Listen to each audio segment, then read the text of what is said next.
Labdien! Mans vārds ir Jānis Zaržeckis, esmu plastikas ķirurgs, un mana specialitāte ir plastiskā, rekonstruktīvā un rokas ķirurģija. Un šodien es nedaudz izstāstīšu par tādu ļoti salīdzinoši biežu saslimšanu, karpālā kanāla sindroms. Ar to visbiežāk slimo sievietes, gandrīz 3 līdz pat 4 reizes biežāk nekā vīrieši, un tā ir diezgan izplatīta saslimšana, kas izpaužas kā roka pirkstu tirpšana.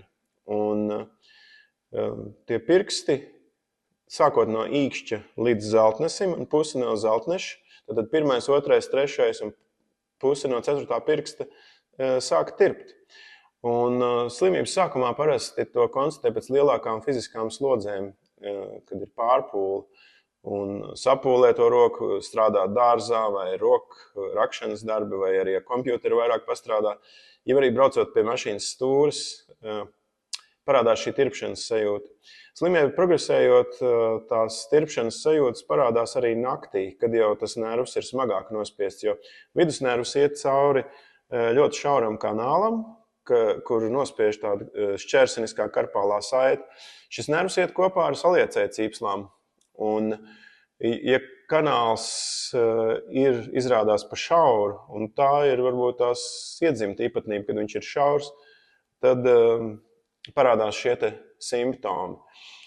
Un pacientam tas ir diezgan mokoši, jo kas tas pa cilvēku, kas naktī nav izgulējuši, sevišķi tie, kas naktī, un bieži pie manis nāk pacienti, kas saka, kad viņi vairākas reizes naktī ceļas, tad papurina to roku, un tas it kā sniedz atvieglojumu, pēc tam aizmiega, un pēc kādu brīžu atkal pamostas ar ļoti notirpušu un sāpīgu, dedzinošām sāpēm šajos te pirkstos un plaukstā.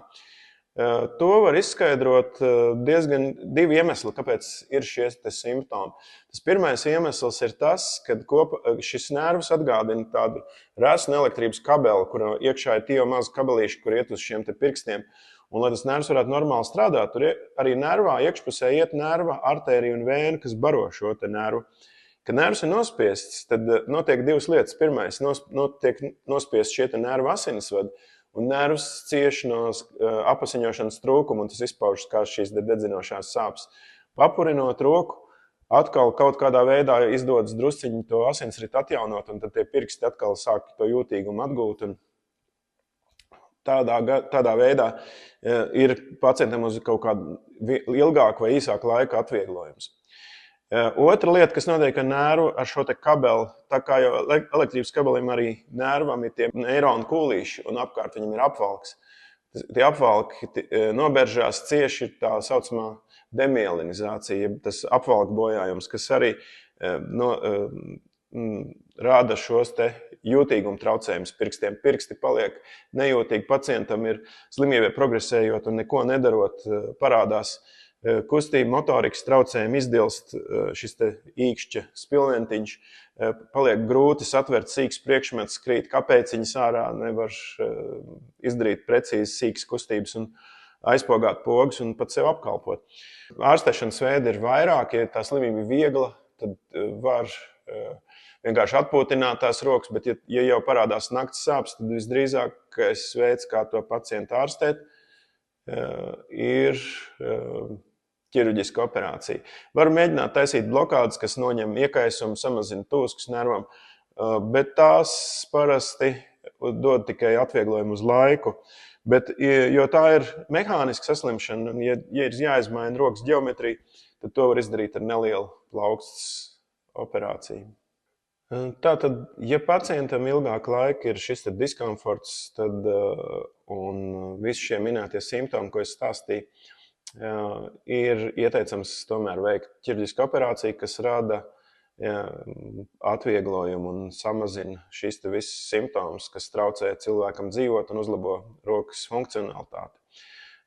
Tā ir salīdzinoši neliela operācija, kur veic vietējā anestēzijā, un mūsu klīnikā operācijas ilgums ir visādā ziņā mazāks par pusstundu.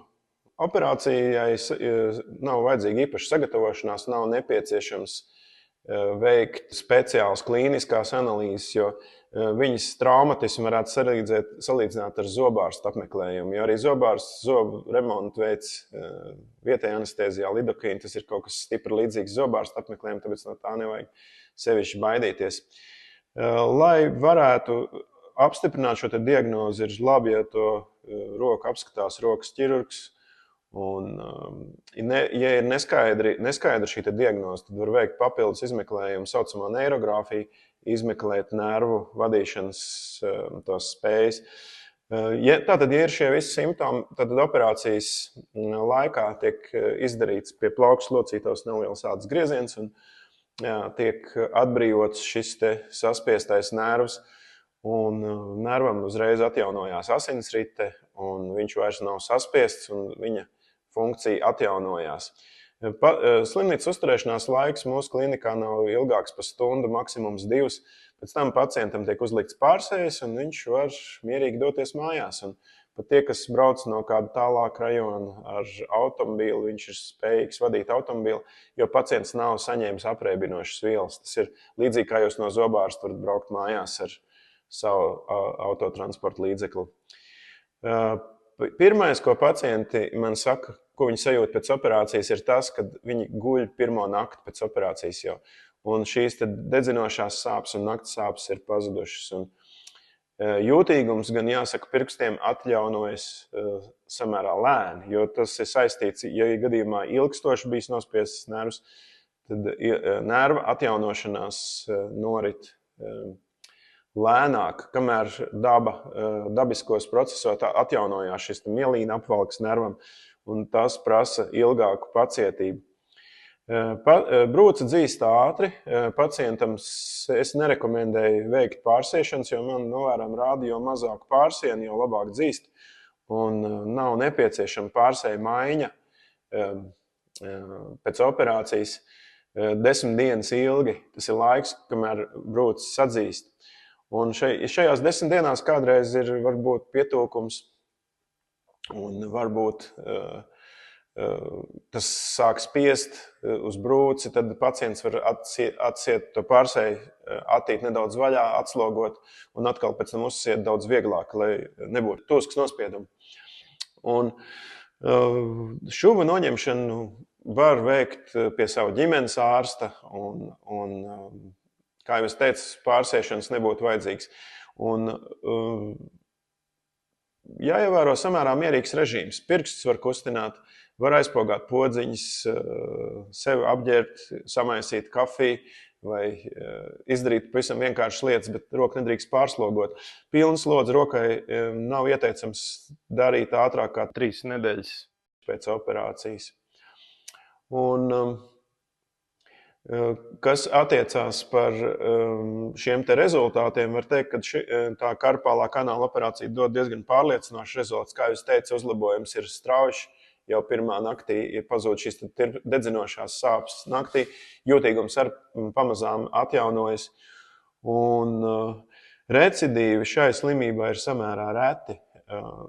No 100 pacientiem varbūt 1 vai 2 ilgāku laiku dēļ rētošanās atkal tur kaut kāda karpālā kanāla ģeometrijas problēma var būt, un nervam varbūt atkal kļūst par šauru, bet tā ir ļoti reti, kad vajadzīgi atkārtot kaut kādu medikamentu lietošanu vai ārstēšanu. Tā kā, ja šī slimība jūs nomok, nevajag baidīties, var droši iet pie rokas ķirurga un rādīt, kas pa vainu, un veikt šo nelielo manipulāciju, kas nes pacientam lielu atvieglojumu.